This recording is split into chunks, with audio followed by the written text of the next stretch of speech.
Assalamualaikum warahmatullahi wabarakatuh. Perkenalkan, nama saya Mardani, calon guru penggerak angkatan kelima dari Kabupaten Malang, kelas 73A. Izinkan saya di video kali ini akan memaparkan aksi nyata modul 2.3, yaitu coaching untuk supervisi akademik. Tujuan pembelajaran khusus. CGP mempraktekkan rangkaian supervisi akademik dalam pembelajaran dengan menggunakan paradigma berpikir kucing dan melakukan refleksi terhadap praktik supervisi akademik tersebut. Tahapan supervisi akademik dengan prinsip kucing. Yang pertama adalah pra-observasi. Pra-observasi merupakan percakapan mengenai bagian dari pembelajaran yang akan menjadi fokus pengembangan. Yang kedua adalah observasi. CGP sebagai supervisor melakukan observasi pengamatan pembelajaran di kelas dengan rekan sejawat dan membuat catatan pada lembar observasi. Yang ketiga adalah pasca observasi. Pemberian umpan balik berbasis kucing dan percakapan kucing, yaitu refleksi dan kalibrasi. Mari kita mulai supervisi akademik dengan prinsip kucing pada tahap yang pertama, yaitu pra-observasi.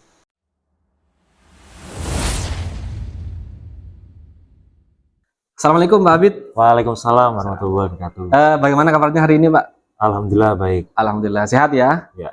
Oke. Hari ini saya ditugaskan oleh Bapak Kepala Sekolah Pak Abid untuk mensupervisi panjenengan. Sebelum supervisi terjadi di dalam kelas, sekarang kita melakukan pra-observasi dulu. Oke. Saya akan menanyakan hal-hal yang akan berkaitan nanti tentang supervisi Pak Abid. Apakah sudah disiapkan untuk semua perangkatnya pembelajarannya Pak Abid? Oh, sudah siap. Modulnya sudah siap ya? Sudah siap. Nanti materi apa Pak Abid? Nanti untuk pembelajaran kita dasar tentang Microsoft Word. Jadi di pelajaran ini kita mengajarkan anak tentang dasar-dasar aplikasi perkantoran, seperti itu Pak. Begitu. Jadi kelas berapa nanti Pak Abid yang untuk kita... kelas 10 TBSM 1. 10 TBSM 1. Oke. Apa nanti tujuan pembelajarannya di dalam kelas Pak Abid? Tujuan pembelajarannya saya akan mengajarkan dasar-dasar menggunakan penebalan tulisan, kemiringan, terus untuk paragraf, terus kolom dan jenis gambar atau tulisan-tulisan lainnya. Jadi anak-anak ngetik untuk apa namanya ya, di Word itu Pak Abid ya. Ini mata pelajaran untuk informatika. Tujuan supervisi itu kan untuk meningkatkan kompetensi guru Pak Abid. Ya, betul. Khususnya dalam bidang pembelajaran yang berpusat pada murid. Ada 4 kompetensi yang harus dimiliki guru Pak Abid. Ada pedagogik, kepribadian, sosial, dan profesional. Dari keempat itu, mana yang akan nanti kami observasi di dalam kelas Pak Abid? Untuk ke profesional bisa. Jadi untuk metode pembelajaran, saya biasanya menggunakan metode basis project. Jadi saya menjelaskan ke anak-anak seperti apa dulu awalnya materi dasar-dasarnya, lalu saya beri lembaran untuk mengerjakan, lalu anak praktek, nanti di sela-sela praktek mungkin ada anak-anak kebingungan dan sebagainya. Saya ikut membantu anak-anak seperti itu. Itu nanti langkah-langkahnya seperti itu Pak Abid ya, di dalam kelas. Jadi apa namanya, strategi pembelajarannya nanti PBL ya? Ya, PBL. PJBL ya, project based learning ya. Oke. Nanti apa yang akan dikembangkan dalam diri anak-anak Pak Abid?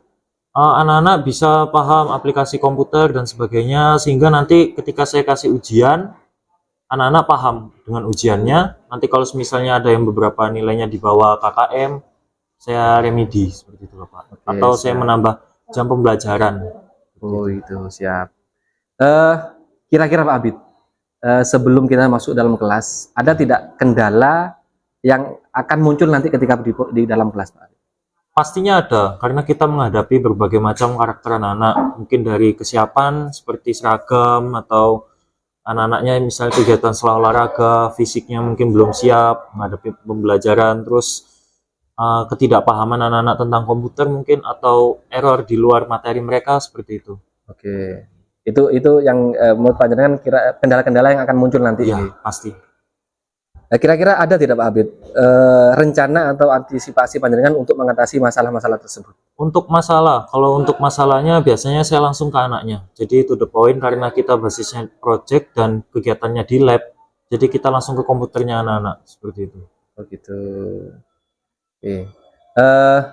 Kira-kira komitmen apa panjenengan yang panjenengan buat komitmen untuk keberhasilan nanti pembelajaran di dalam kelas, Pak? Anak-anak paham materinya dengan kita nge-review dengan ujian. Nanti setelah ujiannya kita lihat, kita observasi, nanti kurangnya di mana, bisa diadakan remedi atau jam tambahan seperti itu. Gitu. Jadi sampai bisa Sampai paham gitu, nggih. Kalau tidak paham bisa membuat atau perjanjian dengan tambahan pelajaran. Tambahan pelajaran. Siap. Ini sangat menarik Pak Abid ya.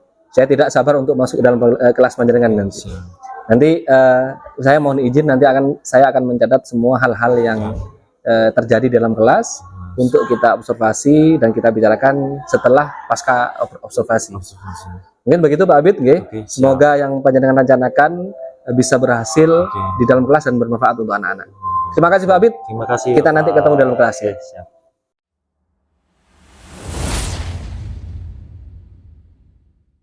Observasi ini bertujuan untuk mengamati kegiatan pembelajaran yang telah direncanakan sebelumnya, serta mengamati keterlaksanaan strategi yang disampaikan pada saat pra-observasi. Bisa, data keuangan bisa, terus administratif dasar, dan sebagainya. Nah, di Excel ini kita belajar tambah-tambahan, pengurangan, pembagian, terus sama menggunakan rumus-rumus lain seperti rata-rata, average, sama yang biasa dipakai rata atau average.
Pasca observasi ini bertujuan untuk menganalisis hasil data saat observasi dengan melakukan percakapan umpan balik, perencanaan area pengembangan, serta aksi pengembangan diri. Assalamualaikum Pak Abid. Waalaikumsalam warahmatullahi wabarakatuh. Oke, alhamdulillah pembelajaran barusan berjalan dengan lancar Pak Abid. Baik, Bapak. Betul. Oke, alhamdulillah. Setelah saya supervisi, tadi saya masuk kelas, sekarang saya akan observasi pasca observasi Pak. Observasi. Oke. Menurut Pak Habib, apa yang sudah berjalan sesuai rencana di RPP dan apa yang belum maksimal Pak? Jadi apa yang sudah berjalan maksimal dan yang belum maksimal? Yang belum maksimal, kita mulai yang positif dulu, mungkin yang maksimal sesuai sudah RPP. Jadi untuk anak-anak yang sudah masuk sekolah untuk mengikuti pembelajaran, mereka pasti dapat materinya. Sedangkan untuk kekurangannya karena mungkin minggu kemarin anak-anak belum masuk dan sebagainya, sehingga keterlambatan itu ada. Jadi mereka yang seharusnya sudah paham, mereka nggak paham materinya. Gitu. Oh, Dari kehadiran anak-anak seperti itu, Pak. jadi anak-anak yang tidak masuk minggu kemarin Tidak masuk. ketinggalan begitu Ketinggalan. Pak? Ketinggalan materi. Ketinggalan. Jadi sebabnya karena apa Pak tadi Pak? Ketidakhadiran anak-anak. Ketidakhadiran. Itu yang pasti. Oh siap. Kemudian kira-kira apa penyebabnya Pak? Penyebabnya tidak hadir tadi anak. Mungkin Pak jangan tahu. Tidak hadir macam-macam. Ada yang alfa tanpa keterangan, terus ada yang sakit dan ada yang kepentingan. Seperti itu. Tiga itu, Pak. Gitu. Ada yang izin alfa dan sakit untuk minggu kemarin. Jadi akibatnya menjadi apa Pak tadi Pak? Anak-anak ketinggalan materi. Ketinggalan materi. Ketinggalan materi apa tadi Pak? Materi tentang belajar dasar perhitungan Excel Pak. Excel dan Word seperti itu. Jadi maksudnya dampaknya anak-anak yang tadi ketinggalan Pak? Dasar-dasarnya, basicnya tentang icon, dasar dan sebagainya mereka belum paham. Sedangkan anak teman-temannya yang masuk minggu kemarin mereka paham. Gitu. Jadi ketika saya ngasih tugas, mereka masih bingung. Anak-anak yang tertentu ini masih bingung. Gitu. Dia masih bingung ketika padahal materinya sudah naik dari iya, dasar betul. kemarin begitu. Betul. Gitu. Apakah sudah dilaporkan ke wali kelas Pak? Untuk Sudah, nggih? sudah. Dan Gitu. wali kelas juga sudah konfirmasi, ada beberapa yang izin dan alfa. Gitu. Oke. Jadi penyebabnya memang karena tidak masuk tadi Pak ya. Iya. Apakah ini terus-terus terjadi setiap hari Pak? Setiap minggu Pak? Kalau untuk anak kelas yang ini saya rasa enggak, soalnya minggu kemarin mungkin satu yang nggak masuk, dua yang nggak masuk seperti itu.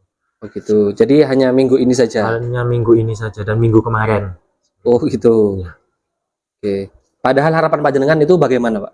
Harapan saya anak-anak masuk semua, saya ngasih pelajaran, minggu depan bisa mengikuti. Seperti itu.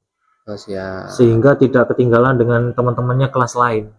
Seperti itu. Kalau yang kelas lain bagaimana Pak? Kelas lain lancar, alhamdulillah. Mungkin beberapa karena informatika itu kan pelajarannya menyesuaikan kebutuhan. Kalau yang TKR, TBSM mereka hanya diberi dengan materi pengolah kata dan sebagainya, sedangkan TOI dan TEI itu diberikan materi tentang logika dan sebagainya, dan seperti itu.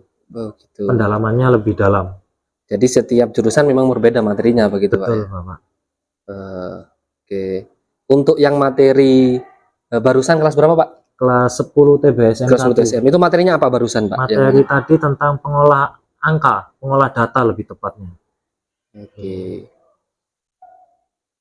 Jadi tadi masalahnya karena ketinggalan materinya Pak? Ketinggalan materi Bapak. Kira-kira Pak, apa yang bisa kita lakukan atau panjenengan lakukan untuk antisipasi ini di pertemuan selanjutnya Pak? Kalau untuk ketidakhadiran kurang dari 3 masih bisa saya handle. Jadi anaknya yang tidak masuk di minggu kemarin masih saya bisa ajarkan satu-satu. Saya datang ke komputernya, saya ajarkan satu-satu. Seperti ini sudah. Tapi kalau misalnya lebih dari 3, 5 atau sampai 8 tidak masuk, ya saya tidak mau saya ngulangi lagi materi minggu kemarin dengan cepat sehingga pada jelas temannya yang sudah ikut tidak bisa mengikuti, yang belum bisa harus ikut seperti itu. Oh, jadi lebih intens mendampinginya begitu ya. Oke. Ini yang sudah dilaksanakan atau yang mau direncanakan, mau dilakukan? Sudah dilaksanakan, saya biasanya seperti itu. Ada tidak Pak pikiran lain atau angan-angan lain untuk mengantisipasi masalah ini Pak? Kalau saya ada, jadi materinya saya kompres Bapak. Ya, misal ada 5 materi, saya kompres jadi 3. Jadi saya ngajarkan 3 materi, tapi anak-anak sudah dapat 5 materi. Gitu. Seperti itu. Itu rencana Pak? Iya rencana, soalnya nggak semua kelas dapat, tergantung dari kelasnya kan berbeda-beda, watak anak-anaknya, itu kondisi kelasnya dan sebagainya. Oh, jadi rencananya itu akan mengkompres materinya begitu Pak? Iya betul. Modulnya begitu Modulnya. Pak? Modulnya.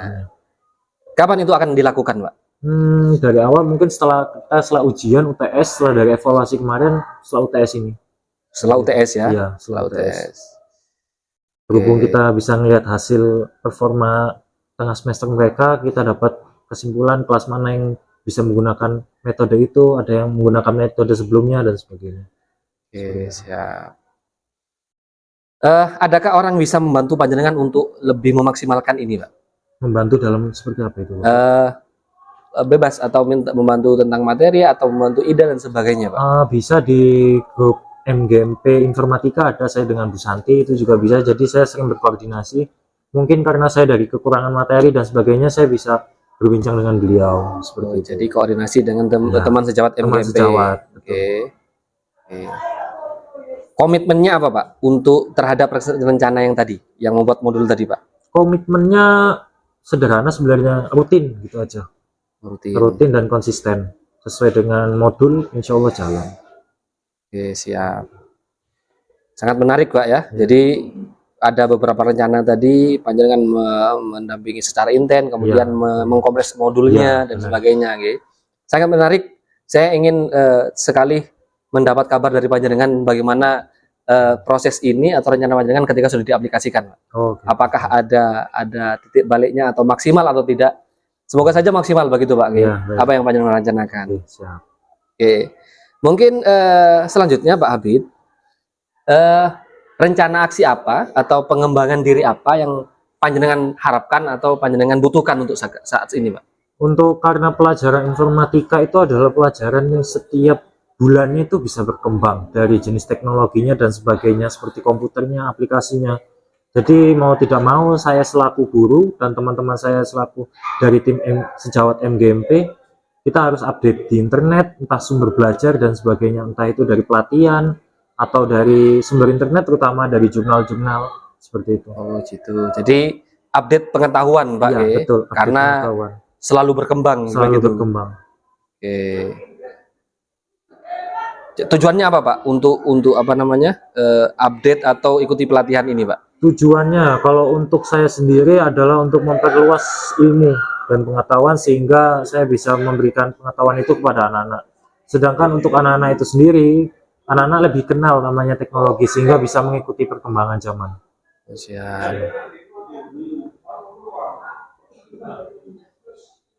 Ukuran keberhasilannya Pak, ketika nanti ada pelatihan misalkan mungkin saya nanti akan menyampaikan kepala sekolah dan panjenengan nanti akan dikirim, ukuran keberhasilannya dari kegiatan ini apa nanti Pak? Pelatihannya. Ukuran keberhasilan biasanya saya menolak ukur dengan nilai ujian. Seperti itu.